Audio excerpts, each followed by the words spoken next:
Proclamação do Evangelho de Nosso Senhor Jesus Cristo, segundo Mateus. Glória a vós, Senhor. Naquele tempo, Jesus deixou as multidões e foi para casa. Seus discípulos aproximaram-se dele e disseram: Explica-nos a parábola do joio. Jesus respondeu: Aquele que semeia a boa semente é o Filho do Homem. O campo é o mundo. A boa semente são os que pertencem ao reino. Os joios são os que pertencem ao maligno. O inimigo que semeou o joio é o diabo. A colheita é o fim dos tempos. Os ceifadores são os anjos. Como o joio é recolhido e queimado ao fogo, assim também acontecerá no fim dos tempos.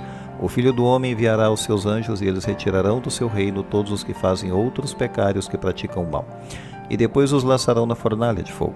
Ali haverá choro e ranger de dentes. Então os justos brilharão como o sol no reino de seu Pai. Quem tem ouvidos, ouça. Palavra da salvação. Glória a vós, Senhor. Bem, caros irmãos, hoje nesta terça-feira temos a parábola do joio e do trigo, apresentada por Jesus em Mateus capítulo 13, e que nos convida a uma reflexão profunda sobre a natureza do reino de Deus e a coexistência do bem e do mal no mundo.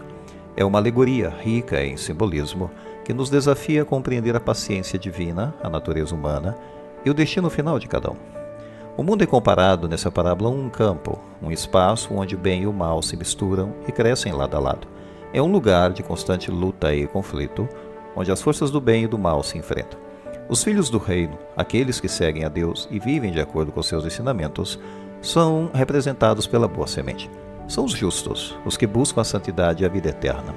O joio, por outro lado, uma erva daninha que se assemelha ao trigo, simboliza os filhos do maligno, aqueles que se opõem a Deus e praticam o mal. Representam a corrupção, a injustiça e o pecado que se infiltram na vida humana. O diabo, o semeador do joio, é a força do mal que busca destruir a obra de Deus. Ele age de forma sutil e enganosa, tentando corromper os corações dos homens e afastá-los de Deus. O fim dos tempos é comparado à colheita nessa parábola, quando Deus separará os justos dos injustos.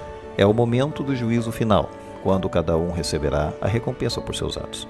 Os anjos são os instrumentos de Deus para realizar a separação entre o bem e o mal.